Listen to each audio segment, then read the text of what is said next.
Thank you very much, Mateen Bey. A'udhu billahi minash shaitan rajim. Bismillahir rahmanir rahim. First of all, I'd like to thank you and the Abdul Fettah Efendi Institute for inviting me to this very unique digital summit, summer school, COVID-19 and the Balkans. Thank you very much. I know how challenging it is to organize summits and programs on a digital platform, especially when you are dealing with different countries and different regions. I hope the summit has been or the school has been a success so far, and your future sessions as well are a success. I'd also like to welcome all the students that I see in front of me, those that I can see, those that I can't see, I cannot see their names. I'd like to welcome you all as well. Thank you for joining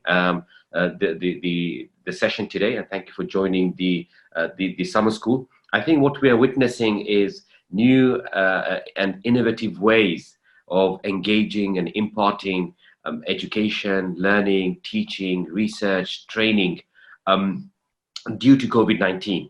And the education sector specifically would definitely need to adapt and be agile to meet the challenges of a new era. I believe that the next phase of our education, the education of our own children, our own future generations, is going to be driven by blended learning, by hybrid learning, where we will be learning like this and discussing and sharing ideas and sharing knowledge, as well as having a physical presence at universities. I don't know what the situation is in the Balkans, in Macedonia and Albania and other countries, but in the UK, where I am primarily based, many of our universities are taking classes, courses completely online from next year. So Cambridge University has declared many of its courses to be online for the next academic year. At Oxford, there's a debate amongst the different faculties as to how we proceed, and you can see a kind of generational divide. Whereas,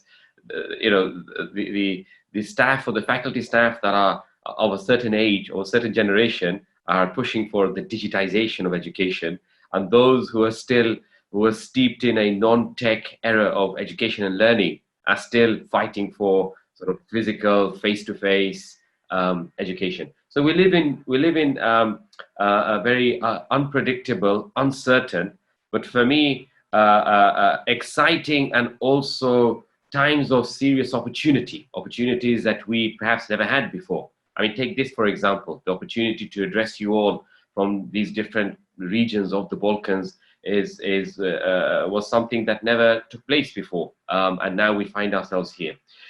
With the time that has been allocated to me, 45 minutes to an hour, what I propose to do is share my sort of reflections and thoughts on the topic of COVID-19, Islam, and pandemics.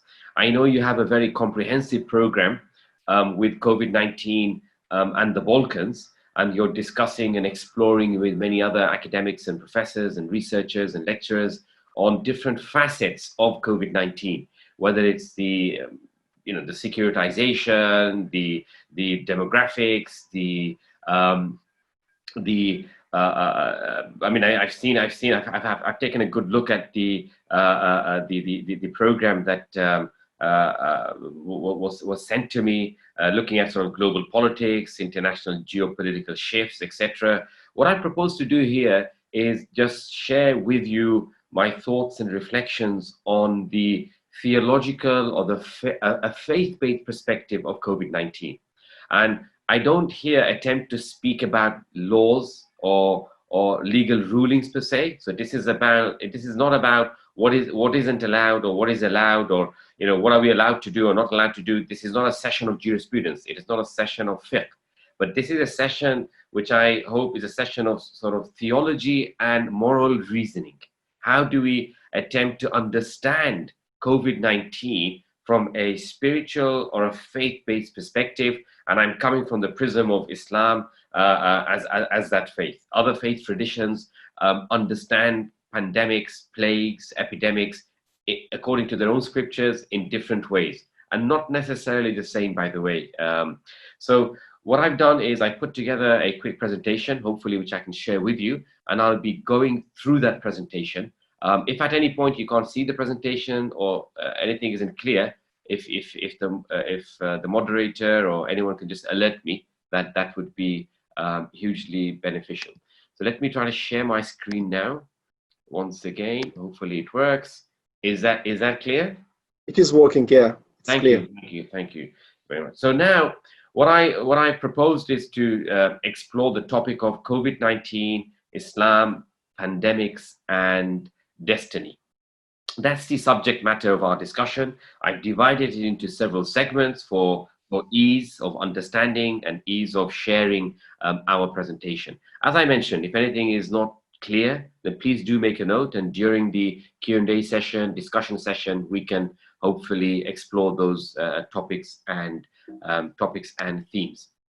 The sessions that I'd like to explore, the topics that I'd like to explore actually in this session, a brief introduction to sort of COVID-19, where we are in the world with this, pandemics in Muslim history, the nature of the absolutely fundamental principle of sanctity of human life from a Muslim theological perspective.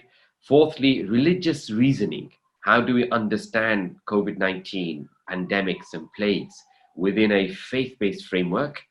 Number 5 is dealing with COVID-19, an Islamic approach. So what does that understanding entail in practical terms? And lastly, I'd like to conclude on what I would term as a shift in values. And these values are linked to our moral consciousness and our understanding of faith and religion in the 21st century. I think we don't need to be reminded of where we are with COVID-19. These certainly aren't the streets in many places or the places many places now, but 2 months ago, you would see places around the world, around capitals across the world, which would normally be buzzing with people, with traffic, with noise, and all of that being deserted. It is a world under lockdown. The COVID-19 brought capitals, great capitals across the world of Washington and Istanbul and Paris and others across the world under a complete lockdown. We saw even in the education sector, although different countries took decisions at different stages, but I think the vast majority of the countries, especially those severely affected by COVID-19, took the decision of putting the schools under a lockdown, including universities, colleges, and all the different institutions within an educational system. Many are reopening this academic year. Many are still remaining closed. We see a new normal. Now it's quite normal to walk around like this with a face mask, something that we would have found bizarre, 3 months ago, 4 months ago, but it is the new normal. And it's actually not normal to not wear a mask. So when you're out there and you see someone not wearing a mask, you feel a sense of insecurity, you feel a sense of, not necessarily, I mean, some would say fear, because of the fear of spreading and this contagious disease. We also see the death toll and the unfortunate misery that many hundreds and thousands of families across the world who've had to deal with the effects of COVID-19, which ultimately led to the death of many across the world. We also see, when it comes to religious impact, or the impact of religious rights and obligations, that this year the Saudi government announced that it will not be hosting Hajj globally, in the sense of visitors being allowed to go to Mecca to perform their religious rites. Again, quite a historic moment, I would say. I mean, we've entered the last sort of 10 days of Hajj, knowing very well that many who had planned to go to Hajj and perform the pilgrimage are not able to do so because of the world being under lockdown. As of yesterday, today is the 22nd of July. As of yesterday, the 21st of July, the World Health Organization reports that there are 14.5 million cases of COVID globally. And these are, I must add, reported cases. And there are over 600,000 deaths globally. This is where we stand as of yesterday. And I say this because the numbers are increasing on a minute by minute basis, on an hour by hour basis. Many parts of the world are also bracing themselves for a second wave of COVID-19. And we see this notion of a pandemic or an epidemic or a plague is something that we have lived with in human history. Many have spoken about it, many have written about it, many have written about their experiences. One such book, which became a bestseller, which people really connected with, is the book by Albert Camus, called The Plague, written in 1947. And it's essentially a novel where he depicts a plague sweeping the French Algerian city of Oran, and how the population in Oran reacted to the plague and how they responded to the plague itself. Although many interpreted this book to be a metaphor for the Nazi resistance during the Second World War, many took contemporary and modern relevance to this book, and not just saw it in terms of a metaphor, but also in terms of the lives and the reality and the phenomenon that we are all experiencing through a pandemic. It became one of the best sellers on Amazon. It originally written in French, so the sales of the book in France shot up by significant portion. And here, one of the statements that really stood out for me, and I'd like to sort of introduce this statement before we continue our journey, is where Albert says that no longer were there individual destinies, only a collective destiny made of plague and emotions shared by all. And I say this because that though we are speaking about religion and plague, though we are speaking about faith and spirituality in COVID-19, we must bear in mind that what we are facing is nothing specific to Muslims. It's nothing specific to any religious denomination. It is affecting all of us. There are no individual destinies here. In dealing with COVID-19, in dealing with a pandemic in the 21st centuries, it is an emotion shared by all, and that transcends religion, faith, spirituality, geography, social class. We have seen prime ministers being affected by the pandemic, by COVID-19. Take, for example, our Prime Minister in the UK, Boris Johnson. He was a victim of COVID-19 when he was affected by it and went into hospital through our brilliant NHS system, our National Health Service system, and was then recovered. So it's affecting the rich, it's affecting the poor, it's affecting those who believe in God, those who don't believe in God. So this is a point that we need to bear in mind. We are not being exclusive here by discussing COVID-19 as some kind of sort of religious phenomenon that we have to sort of deal with in a very specific, narrow, individual sense. All we are doing is trying to share our emotions, which are collective, but attempting to go back to our individual specificities as a faith tradition to see how we understand this. So that's what I would say would be the context for this. Pandemics are not uncommon to human history. We've lived with pandemics. Human society has lived with pandemics and human communities. I guess for us, it's an unprecedented and unique situation as a global community at the scale of which this pandemic has hit us. Many of us are aware of the bubonic plague or what is known as the Black Plague that affected millions across the world. We are aware of the Spanish flu that took place in between 1980 to 2020, with around 500 million people infected, some sources state, by the Spanish flu, with approximately 12 to 15 million deaths, which is around 10 to 12% of those who have been affected. And we see that throughout history, many of you might have seen this, during the pandemic, the emergence of the pandemic, of the categorization and the reminder of the different types of pandemics and the different types of epidemics that have affected us as a human race, from the Spanish flu to the smallpox to the third plague, etc. So as human beings, pandemics are not something uncommon to us, and that we must bear in mind.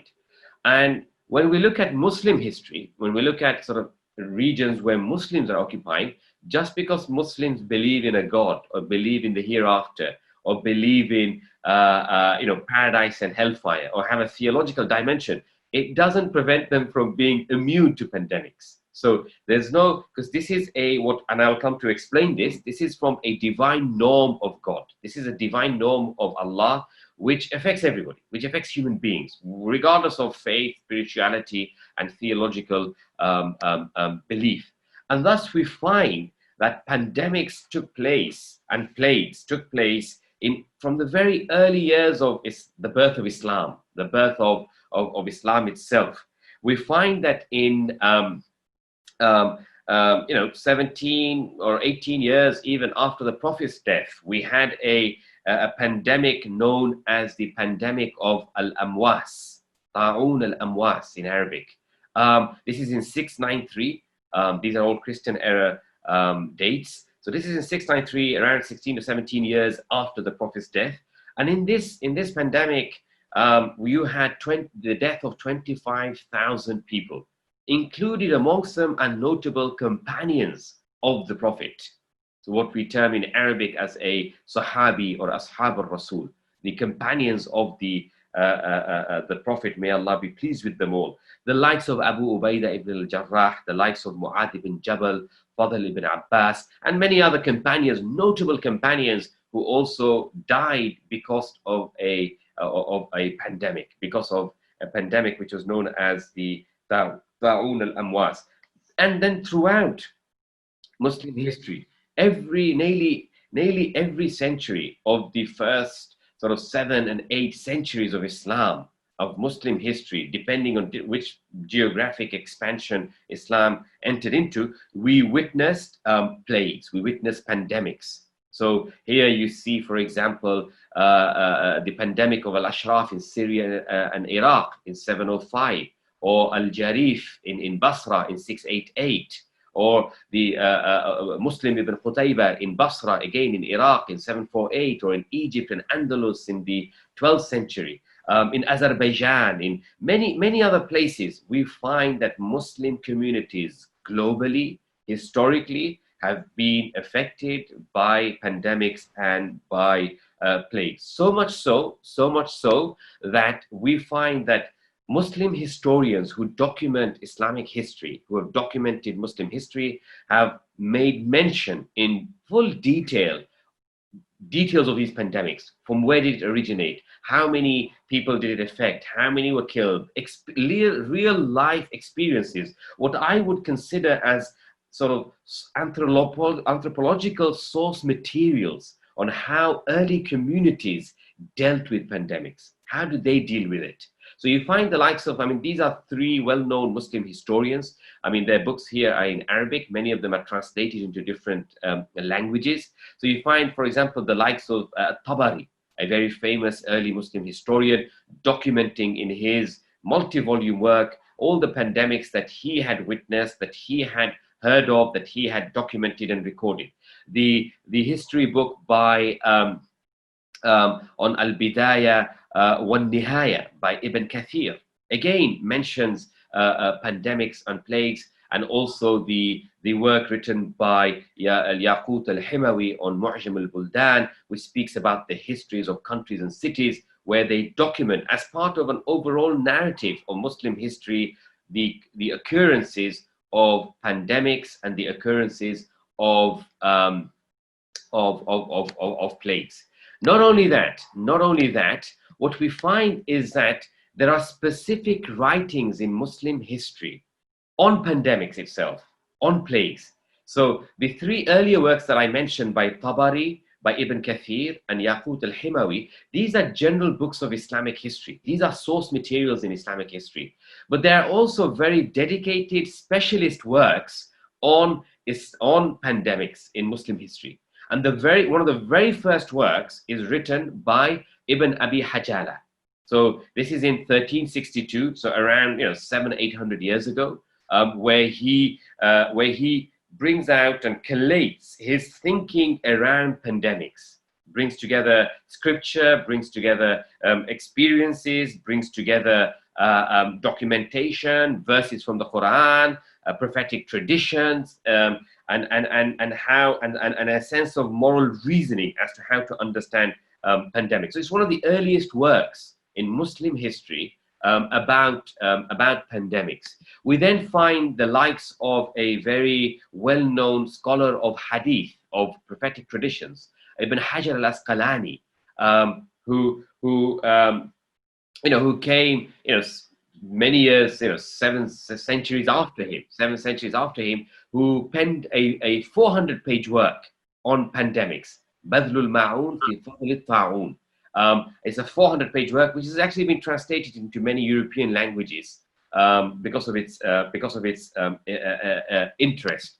We find the likes of Jalaluddin as-Suyuti, another scholar, a profound and prolific scholar who wrote on many topics, on philosophy, on logic, on Quran, on hadith, on spirituality. He also dedicated a whole book written about pandemics, about plagues.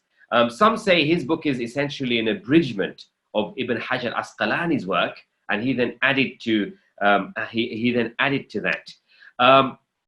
We also find that in addition to Muslim scholars and Islamic scholars, we find poets, we find novelists, we find people in the world of literature, we find historians, also Muslim historians, also documenting their experiences of pandemics at their time. So here I'm giving you an example of Ibn al-Wardi. Ibn al-Wardi, based in Aleppo, in Halab, current-day Halab in Syria, he experienced the bubonic plague, the Black Plague, in 1349. And he wrote a narrative. These are first-hand testimonies of the Black Plague. And he says, for example, in his description of this pandemic, he says that the plague began in the land of darkness. China was not preserved from it. The plague infected the Indians in India, the Sind, the Persians, and the Crimea. The plague destroyed mankind in Cairo and brought all movement in Alexandria to a standstill. He continues by saying that then the plague turned to Upper Egypt. The plague attacked Gaza, trapped Sidon and Beirut. Next, it directed its shooting arrows to Damascus. And then he gives a metaphor where he says, there the plague sat like a lion on a throne and swayed with power, killing daily 1,000 or more and destroying the population. So you find sort of first-hand testimonies by Muslim historians documenting even the bubonic plague or the Black Plague, and it's quite interesting to see the use of language. I mean, he wrote in Arabic, but it's quite interesting to see the use of language and imagery and metaphor when describing this plague as a lion that sat on a throne when it came to Damascus. So it seems like, if we're to sort of relate to this, populations like New York and places of Italy and places in France where they've been disproportionately affected as compared to other cities around the world. It's like the lion is sitting on a throne in these places, directing its arrows and directing its contagious impact across its population. We also find, I mean, many of us would hear of the very famous historian, sociologist.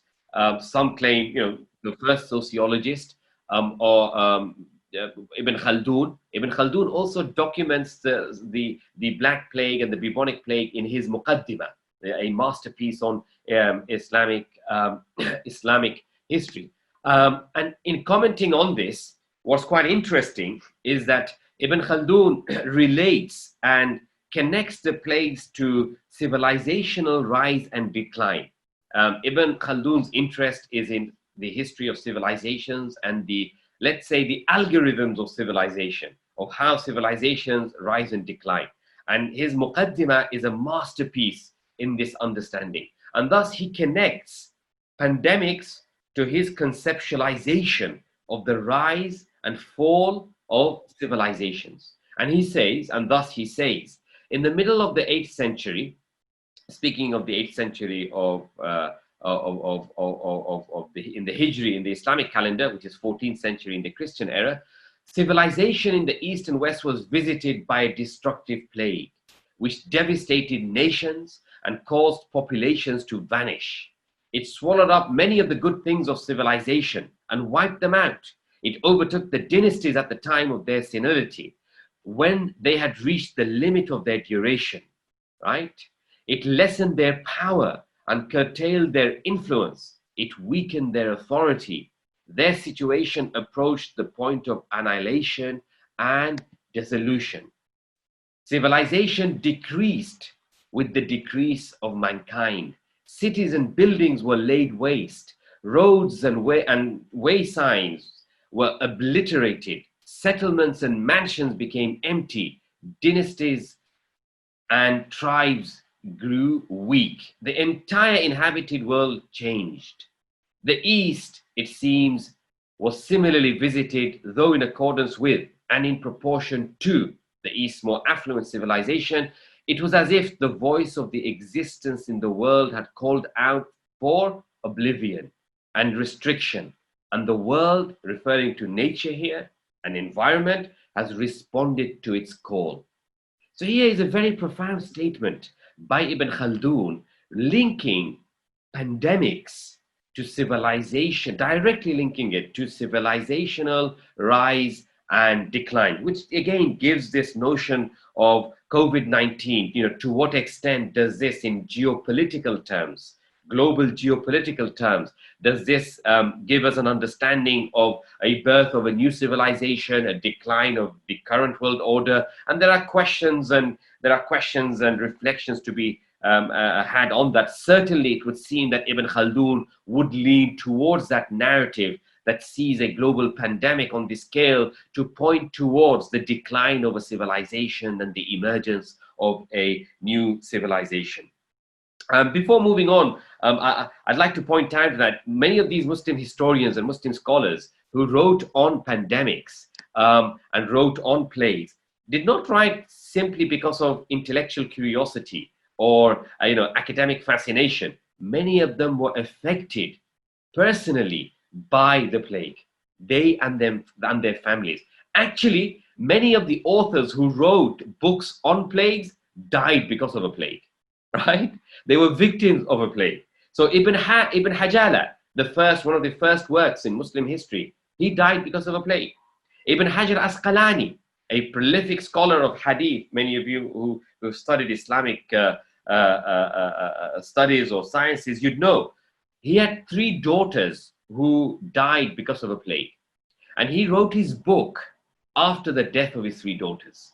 So these books hold not just scriptural value in terms of what does Islam have to say, but for me, these hold sociological and anthropological value in terms of how scholars and Muslim historians and scholars reacted to this on a purely personal and emotional level in dealing with the understanding of plague. Ibn al-Wardi was also killed by a plague. And historical documents state that Ibn al-Wardi, 48 hours before he was killed, he gave a challenge to the plague. He gave a challenge. And in Arabic, he was saying that وَلَسْتُ أَخَافُ الطَّاعُونَ كَغَيْرِي, that I'm not scared from and this is about the Black Death, that I'm not scared of the Black Death like others. it is but martyrdom or victory. So if I die of it, then I'm a martyr. Or there's victory. And if I die, then I'm freed and rested from the rivalries of this world. And if I live, then my eyes and my ear will be cured. And exactly 48 hours after his challenge to the Black Death, or the Black Plague, the bubonic death, he passed away. In Ibn Khaldun himself lost both of his parents to the Black Plague, lost many of his teachers to the plague itself. And thus we see that the Muslim experiential discourse on plagues isn't just a scriptural discourse on what do the sources of Islamic knowledge state about plagues, i.e. the Quran and the prophetic traditions, which we see as the scriptures as authorities for Muslim sources. But actually they bring in the human dimension. They bring in the lived experience of how they themselves experienced plague. Even we find, those of you who are interested in literature, especially in Arabic literature, you find the likes of Al-Mutanabbi, right? One of the most famous Arab poets, and he himself, he writes about the plague that visited, his time and his age, and he described it in his way, through his brilliant poem as a night visitor, and he states that, and referring to a pandemic, referring to the plague that affected his age, he says, "For she does not pay her visit save under the cover of darkness. I freely offered her my linen and my pillows, but she refused them and spent the night in my bones. My skin is too contracted to contain both my breath and her, so she relaxes it with all sorts of sickness. When she leaves me, she washes me, as though she had retired apart for some forbidden action. It is as though the morning drives her away. I watch her for time without desire, yet with the watchfulness of the eager lover." So he describes in a really fascinating piece of poetry the plague or the pandemic as a night visitor. But that night visitor isn't a lover. It is the pandemic. It is the plague of his time.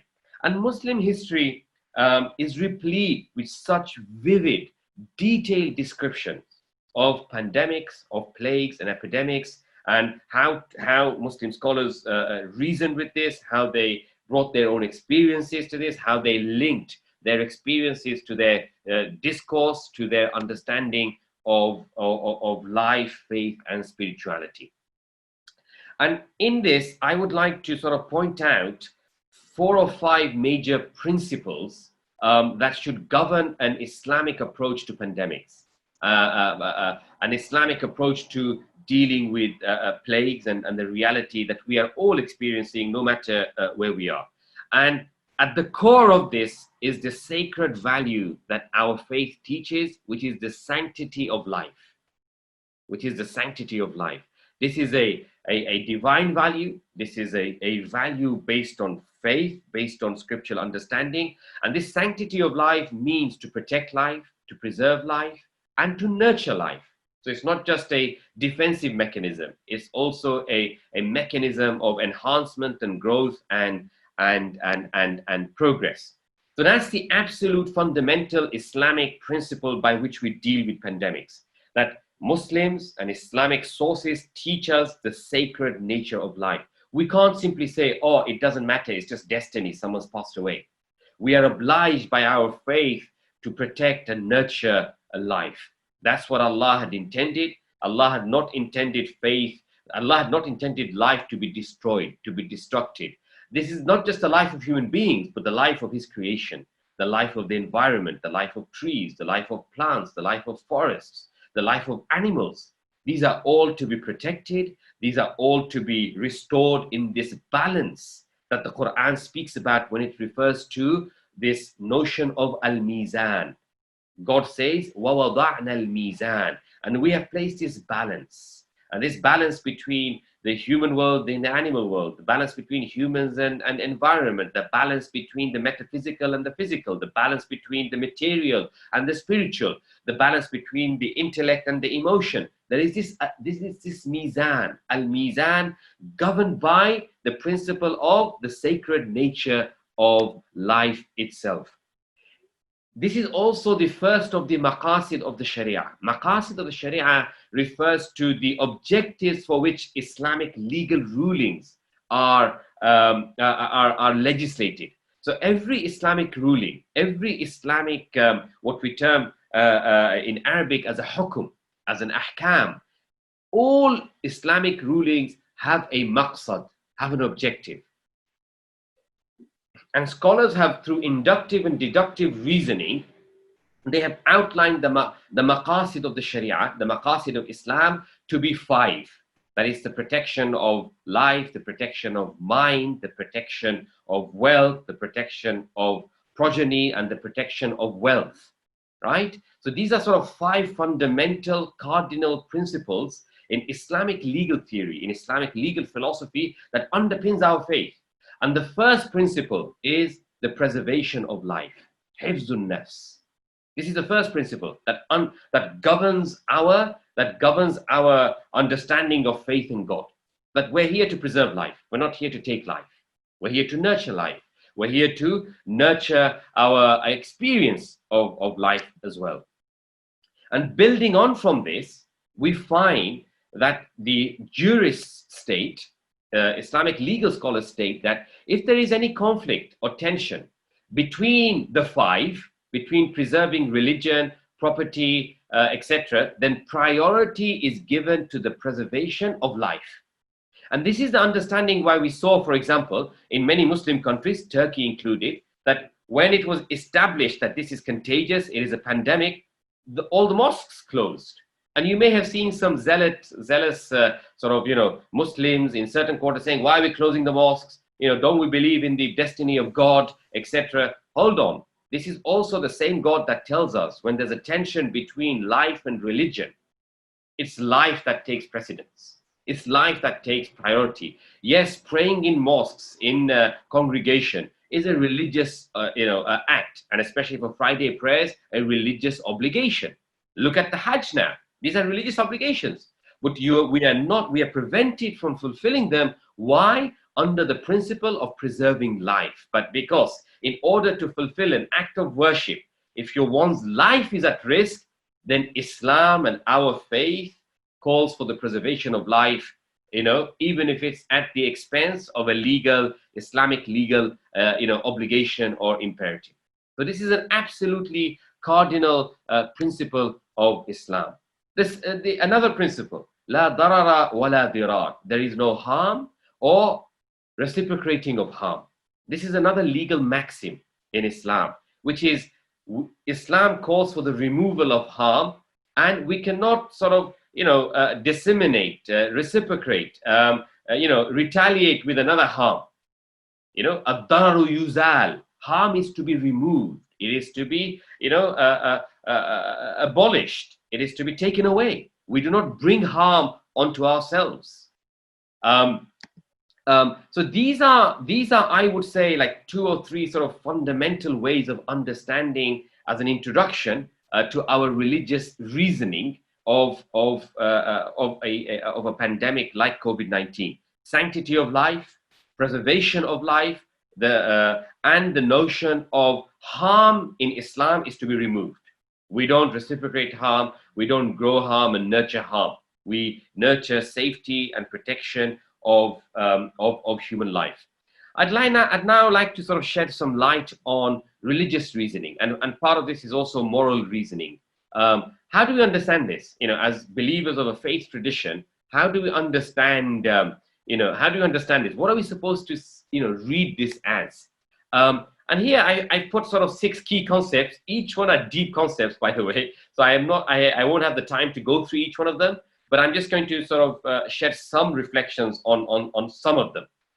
The first, which you see many saying, that this is a punishment from God.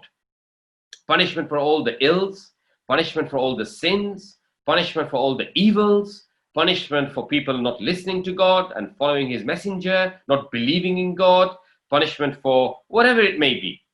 And they attribute sort of this notion of COVID-19 pandemics as what is known in Arabic as an adhab, as a punishment from God. Others see it as a calamity and tribulation, right? Bala and ibtila, right? Bala referring to calamity, ibtila referring to tribulation. So I would say the first three form the most dominant discourse on many Muslim reasoning of pandemic and COVID-19, and particularly punishment. Many in sort of popular religious discourse amongst masses across the world. I don't know what the situation, how in the Balkans sort of the faith discourse has been with the pandemic, but certainly for many parts of the world that I am accustomed to, that I'm listening to, and these are coming from religious classes, these are coming from Muslim scholars and Islamic scholars who are saying this is an adhab, this is a punishment from God, this is because of our ills. And then they have this sort of notion of also destiny and dependence on God. Destiny is qadar, dependence on God is tawakkul. So then they will say, this is meant to be. You can't stop it, right? It's going to affect everybody. And what do you mean close down the mosque? What do you mean mask or social isolation? Depend on God, right? This is tawakkul. And if you do any of this, it's a sign of the weakness of your faith. You don't have strong iman. You don't have strong faith. So you have a very bizarre religious sort of conceptualization and reasoning of this, which A states is a punishment from God, B states that you don't really need to care about all these sort of social distancing precautions, masks, and being, etc. In many parts, I'm not generalizing, but I've seen this in many parts. And, lastly, it's all part of destiny, right? It is all part of our qadar, and we've got to accept it, and we've got to leave on and sort of, live with this. And here, I would just like to state that I would say that, I do not subscribe, or I do not agree with this religious reasoning at core. There are elements of it which are fine, which we can agree with, but I think at core, we cannot claim that this COVID-19 is a punishment from God. I think this no Muslim has a right, no believer has a right, no human being has a right to read into the intention of God. Why God does something and how, that's in the knowledge of God. Unless he tells us through scripture, I am doing this because of that. X is happening because of Y. And yes, in scripture, sometimes we do get an idea and a sense of things can happen when, certain conditions prevail, or certain conditions prevail. So I would reason and I would claim, based on scripture, based on Quranic text, based on the philosophy of our faith, that I would read this pandemic, COVID-19, as a divine sign, as an ayah, right? It's a divine sign. And this divine sign is no doubt a tribulation. It is no doubt an ibtila. So these are the two prisms. So I would take 3 and 4 as my prism to sort of reason through this as a Muslim. So I would say it's a divine sign. And secondly, it's a tribulation, no doubt. There's a notion of ibtila. And I would also say that we need to reconstruct our understanding of destiny and our understanding of tawakkul, of qadar, and tawakkul, or dependence on God. Destiny is something that is not just preordained, but human beings also intervene in destiny. Our actions result in our destiny. And that destiny is known by Allah, preordained in the sense that he knows that we will do this, not that he will make us do something. Dependence of God follows on from this, that if we can change our destiny, then that obviously means that then we have to also take precautions. We also have to understand that there are human actions which impact our destiny. So that's how I would sort of read into this. What would be my reasoning based on scripture? Let's look at this verse from the Quran. We find, my apologies, the references don't seem to be quite there. Let me just, for those of you who are interested, I'll see if I have, yeah, actually, the reference is at the top. Now, normally you look for references at the bottom, but I've just seen my design team has put it at the top. So this is in Surah Fatir, verse 45. Now, and this is, I would say, this is refuting the notion that the COVID-19 and the pandemic is essentially punishment from God. Why? Because God, as you can see in this verse, he says, أعوذ بالله من الشيطان الرجيم ولو يؤاخذ الله الناس بما كسبوا ما ترك على ظهرها من دابة. Right? ولكن يؤخرهم إلى أجل مسمى فإذا جاء أجلهم فإن الله كان بعباده بصيرا. That if God were to punish people for their misdeeds, for their wrongs, right, for their evils, for their sins, of what they have done, there will not even be a single creature left on the surface of this earth. So if we think we're being punished because of our misdeeds, wow, you know, how arrogant we are. How arrogant we are, because our misdeeds are plenty. Our sins and our evils and our wrongs and transgressions are many. And had it been our sins and this was like an algorithm, then, you know, there'd not be a single person living on this earth. That's the destruction and the demolition as a reflection of our sins and as a form of punishment. But he says he gives them respite, he gives them time for a stated time, and whenever that time comes, you know, God is ever watchful and ever present. When we see, let's say, the destruction of the people of Prophet Nuh, in Surah Al-Furqan, verse 37. This is when they rejected the message of monotheism by Prophet Nuh, and there was a great sort of, you know, flood, as we know, which drowned them. Even that drowning, the Quran doesn't necessarily describe it as a punishment. Even the drowning, the Quran states that أغرقناهم وجعلناهم للناس آية. That what we did, we drowned them and we made them an example, a sign. Even that drowning, God is telling us to treat it as a sign for people. Right? It is a sign for people. However, those who commit transgression, وَأَعْتَدْنَا لِلظَّالِمِينَ عَذَابًا أَلِيمًا. The translation of which isn't there, but it's the continuation of the verse, and that we have prepared for the oppressors, we have prepared for those who transgress, for those who exceed the limits, for those who are wrongdoers, for them we have prepared. And this isn't clear whether this is in this world or it's in the hereafter. Adhab normally refers to the adhab or the punishment of the hereafter in the Quranic concept. Again, so how do we understand this? We understand it as an ibtila, as a tribulation. And God says in Surah Al-Baqarah, we shall certainly test you. وَلَنَبْلُوَنَّكُمْ. With what? With fear, hunger, loss of property, lives and crops. So Allah will test us with our challenging our economic security, challenging our social security, challenging our whole very being, and that we will lose our livelihoods, we will lose our lives, not just our livelihoods. And that is exactly what we're being tested by. Many of us have lost jobs. Many of us have lost loved ones. Many have lost people in their own, communities and their families. And hence, Allah describes this not as a punishment, but as an ibtila. وَلَنَبْلُوَنَّكُمْ. The root word of وَلَنَبْلُوَنَّكُمْ is bala, to be tested, to be challenged.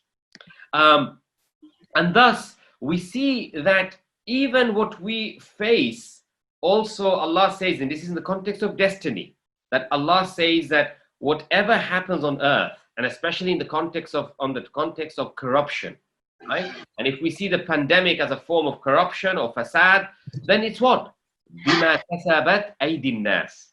It's because of what people have done, because of their own actions, right? And now that they can taste some of their own actions, and so that they may return back to God. And if we're to understand this, how would I understand this? I would understand the pandemic to be nature's, to be the world's attempt to redress this imbalance that we have created in the world, where human beings are trying to monopolize, capitalize, commercialize, commodify, this sacred nature of the world, of this alam, of Allah's khalq, of God's creation. And when we try to do this, and I'll come to a few quotes on this, when we try to do this, nature now is reasserting itself to redress this imbalance. We have gone too aggressive in trying to dominate the environment, to dominate nature, and by doing so, polluting it, bringing it to causing deforestation, climate change, loss of wild animals, loss of this beauty that Allah has also created. And when that is done, nature reacts, environment reacts, all of course by the will of Allah. And it reacts why? To put the human beings in cages in their homes and let nature roam free and open in its rightful places and in its rightful spaces. And thus, I would contend that when we as Muslims read and try to reason with pandemics, we are actually not in agreement with other theological traditions.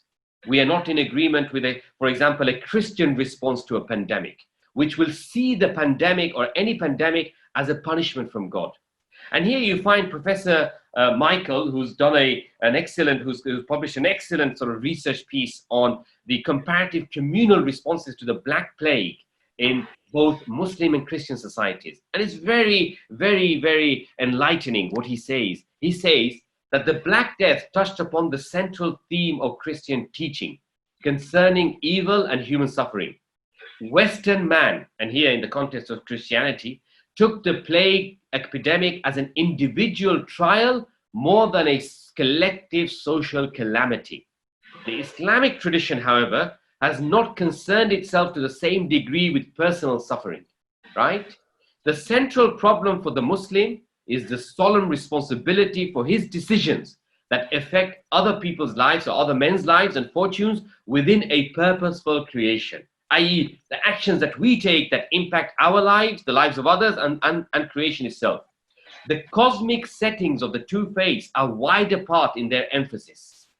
Where the Muslims' primary duty was towards the correct behavior of the total community based on sacred law, the communal and the collective dimension, the Christians was personal redemption.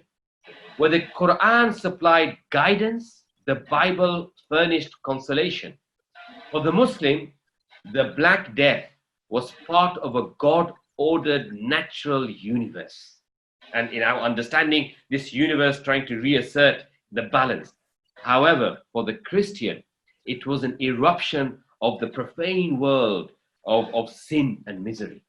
So I would actually say that to even reason with pandemics as a result of the profanity of the world through ills and sins and transgressions which are individual, which are moral in essence, is actually Christian reasoning, not Muslim reasoning, which we have been impacted by. Not to say that there is lessons to take, no doubt, from how we lead our lives, and lessons to take by Muslims on how we should be morally and ethically thinking and rethinking our own actions and our own communities. Thus, in summary, I would say that the Islamic principles of dealing with COVID-19 or dealing with any pandemic for that matter is, first of all, interpreting these tribulations without negating human agency and responsibility. Right? We are responsible as well for what happens in the world today. Secondly, understanding this phenomenon as sunnatullah, as a divine norm or a sunnah of God. It's happened from the early human history. It will continue to happen, and it's there to be understood as a zahira, as a phenomenon that is part of God's plan for this cosmic creation that we all occupy. Thirdly, we cannot place ourselves in the position of God. We cannot attribute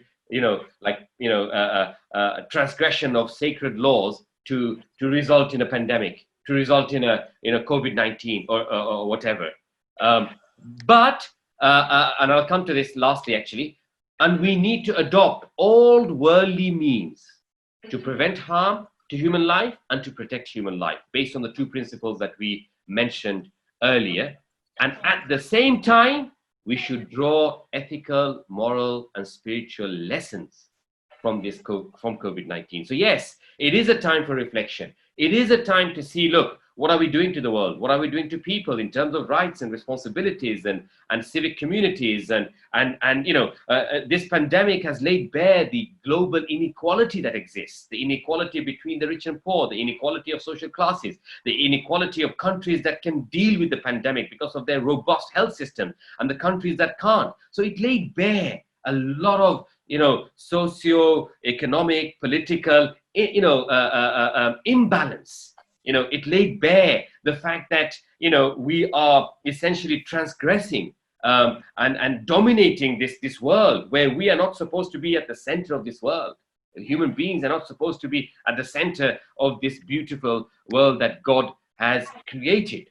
And here we find, I'd like to share with you two powerful messages of two very well-known global academics and professors on this notion of this imbalance in the world that we have created. Professor Chris Rapley is actually a climate scientist at University College London, UCL, and the former director of the Science Museum in London. For those of you who visited London or will have the opportunity, hopefully in the near future, to visit it, or even if it's through a animated VR tour online, whatever it may be, or in person, he says this. He says that since the planet is our life support system, we are essentially the crew of a largish spaceship. Interference with its functioning at this level and on this scale is highly significant. If you and I were the crew on a smaller spacecraft, it would be unthinkable to interfere with the systems that provide us with air, water, fodder, and climate control. But the shift into the Anthropocene, referring to, this is geologists, they refer to the age of Anthropocene as where human activity is dominating nature and the environment. Right? It's never happened. And the last 50 years has been described as an age of the Anthropocene, where we as human beings are now at the center of this world. Tells us that we are playing with fire, a potentially reckless mode of behavior, which we are likely to come to, which we are likely to come to regret unless we get a grip on the situation. This isn't something he said post COVID-19.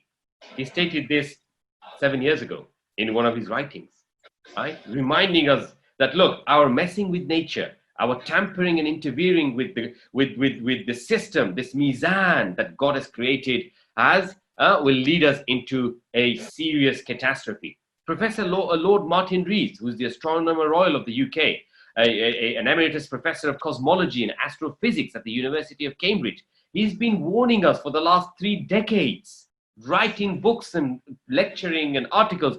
And these are not some sort of, anti-establishment, Marxist, bring down the world order, and, anti-capitalist. These are establishments.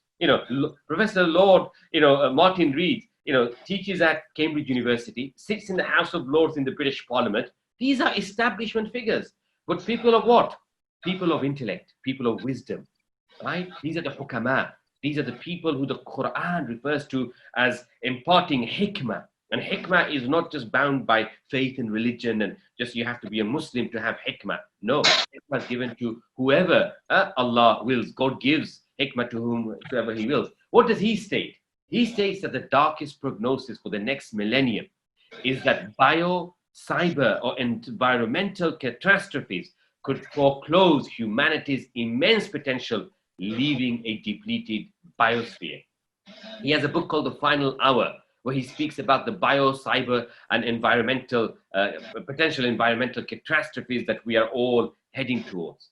These are people who've been reminding us, through data, through research, through knowledge, that what we're heading to is not something, to be taken lightly, is not something to be even unexpected. Many of these profound, wise people knew this was to come, knew that this was to befall us. Lastly, when it comes to dealing with COVID-19 and Islamic approach, and I'm just going to skip through this. Practically, what does this mean? Yes, you've gone through moral reasoning, theological reasoning. Practically, what does this mean? Practically, it means the following. First of all, that we must take advice of context, which is self-isolation and social distancing. This is an Islamic imperative. It is not something like the secular world is telling us. Islam doesn't divide the world into sacred and secular. You know, the nature and environment itself is sacred, right? You know, diseases, these are again things that we are still learning about. And it's quite clear in a hadith narrated in Bukhari that the one who is afflicted with a pandemic or a plague should stay in the land, shouldn't travel. They shouldn't go, which is essentially the context of, maintaining social distancing. You shouldn't go to another land and sort of contage and make the disease contagious. Another hadith in Bukhari, which says, إِذَا سَمِعْتُمْ بِهِ, the Prophet sallallahu alayhi wasallam, peace be upon him, says, إِذَا سَمِعْتُمْ بِهِ بِأَرْضٍ فَلَا تَقْدَمُوا عَلَيْهِ وَإِذَا وَقَعَ بِأَرْضٍ وَأَنْتُمْ بِهَا فَلَا تَخْرُجُوا فِرَارًا مِنْهُ. That if you hear of a pandemic or a plague in a land, then do not enter it. And if you're in a land when it happens, do not leave it. Why? To contain the spread of the plague, the contagious nature of plagues. Secondly, searching for prevention and cure. We should be searching for this. لِكُلِّ دَاءٍ دَوَاءٍ. That's what the Prophet taught us. For every disease, there is a cure. So investing in technology, investing in academic research, investing in inventions that would bring a cure and a prevention through a vaccine or through whatever means is a religious obligation. Social solidarity and care for others. This tribulation is also a moment where we are tested. The test of courage, test of strength, test of compassion, test that do we really care about our society. And yes, we've seen many beautiful stories, both on a communal level, with states helping each other. I'm based in Turkey at the moment, and you all read about the support that Turkey was giving to America, to UK, to Italy, etc. on a state level, and also as neighbors, communities coming together, helping each other, regardless of faith and background and religion. So it's a test of our social solidarity and care for others. The notion is that God is there to help his servant as long as the servant is helping other servants. So again, God is linking mercy to our actions of justice and compassion and mercy to our fellow human beings. And that's the nature of the sacred and the secular in the Islamic tradition. I mean, these are actually 4 pictures of 4 doctors, medical doctors, who died because of COVID in the UK. All 4 are Muslim doctors, working for the NHS, which is our national health system. And they risked their lives. 2 of them came out of retirement. They came out of retirement, to help save lives. If this is not for me, this is the kind of faith that needs to be exhibited in the modern world. Not a faith that's out there undermining others, a faith there that is angry, a faith there that is, illogical, a faith there that doesn't know how to reason, but a faith that exhibits justice, mercy, and compassion. And lastly, yes, supplication. Yes, we do believe in dua. We do believe that dua can change destiny. That's our belief. And actually, in the prophetic tradition, when there's destiny and there's dua, they compete with each other, by the way, right? They compete with each other. Destiny says, this is what I'm supposed to do. Dua says, hey, but hey, hold on. They want this. And there's a struggle between dua and destiny, right? So we can change our destiny through dua. And in one of the Quranic verses, the one that you have there in Surah Al-An'am, it's actually speaking about that we give them hardships. Why? So they turn to us. Why? So they can supplicate to us, right? Tadarra'u. But we don't supplicate. Why? Qasat qulubuhum. Our hearts are hardened because of our misdeeds and our actions. I hope that that this opportunity of living through a pandemic allows us the opportunity to also make a dramatic shift or a significant shift in our values. And this shift in values, I hope, is from living life as it is, not really caring about others, not really caring about society and environment, to rethinking our relationship with God, our relationship with nature, human beings, and even our own selves. I hope that this shift in values shifts from the survival of the fittest and the one who has might and power to understanding that we need to move towards a world where we understand that cooperation and social solidarity is much more efficient. I hope we move from this world where we as human beings believe we have a right to do whatever we want to do on this earth, and we move towards a world where we believe in the notion of stewardship, or the notion of khilafah in the Quranic term, of looking after this earth and helping regenerate its beauty and its diversity.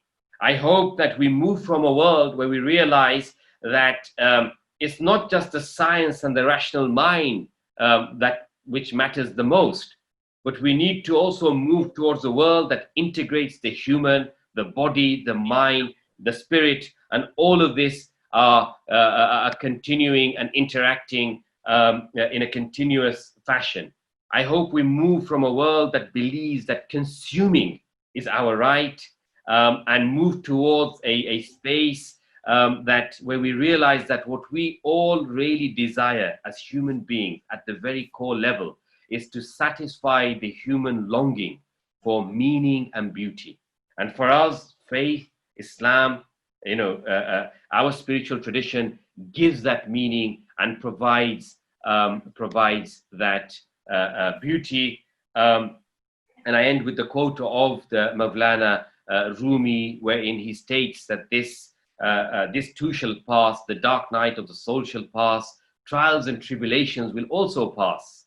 A dawn will arise, and that dawn too shall pass. What we are called to do through it all is to love and protect one another. Thank you very much.